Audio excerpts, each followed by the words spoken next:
Mr. Secretary, probably won't surprise you, but I'm going to start with Ukraine.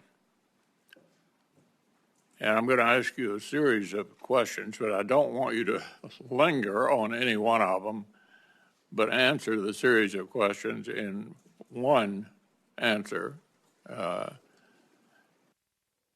Number one, who's the aggressor and who's the victim in the conflict?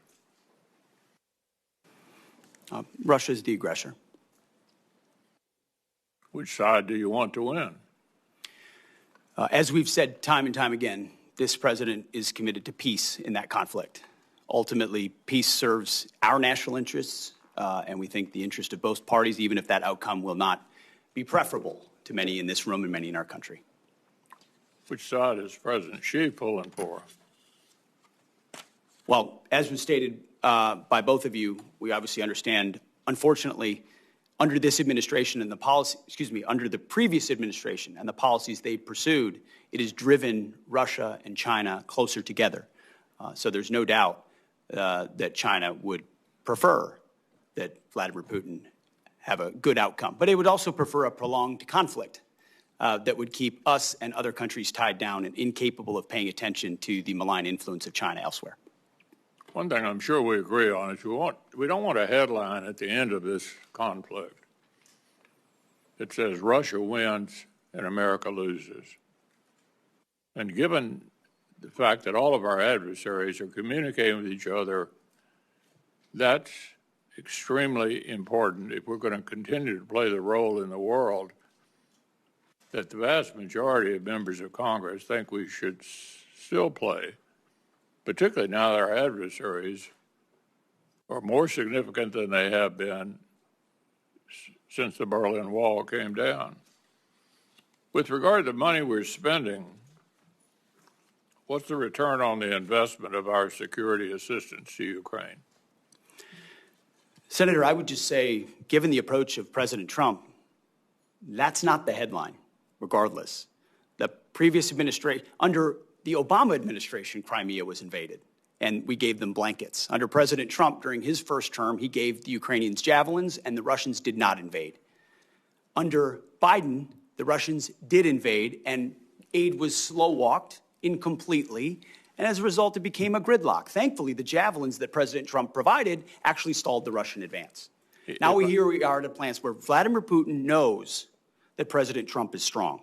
He knows his word means something, and as a result, a negotiated peace in Ukraine makes America look strong, makes us look like we understand the state of the world and where we want to be focused, even if we understand that Russia's the aggressor, and we applaud the efforts of the Ukrainians.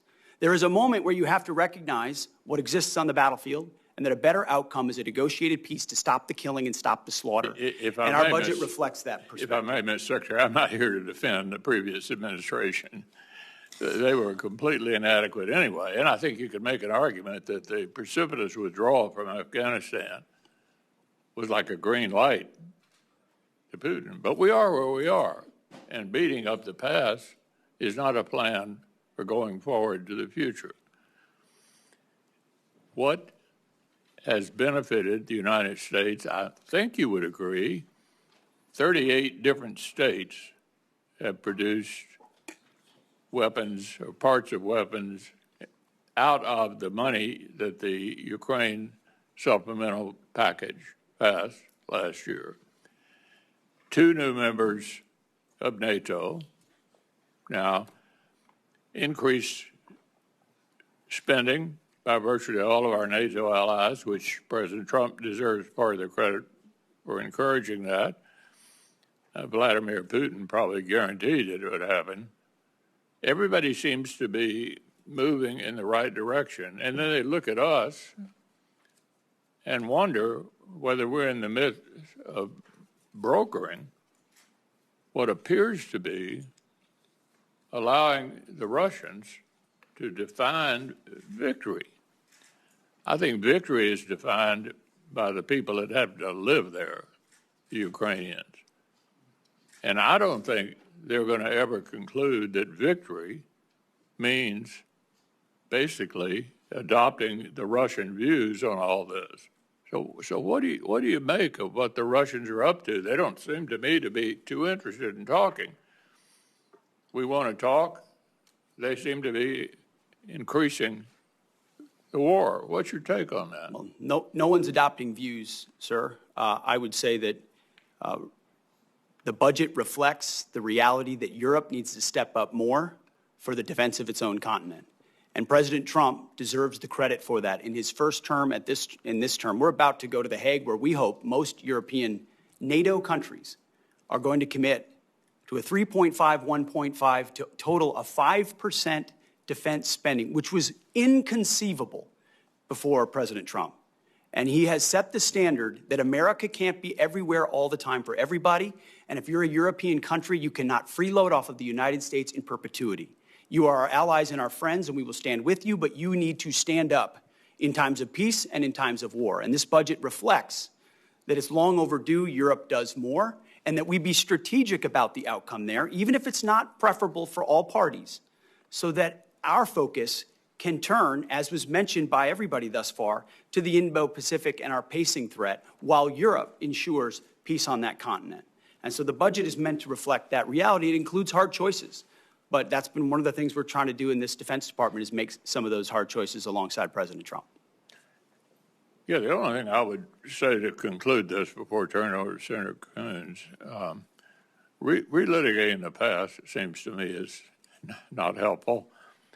I didn't defend any of the submissions, budget submissions that the previous administration made. I had a lot of the same complaints about how they were handling this. I want to avoid that for the future. And it seems to me pretty obvious that America's reputation is on the line. Will we defend democratic allies against authoritarian aggressors? That's the international concern that I have about this. And I think a number of my members share that view.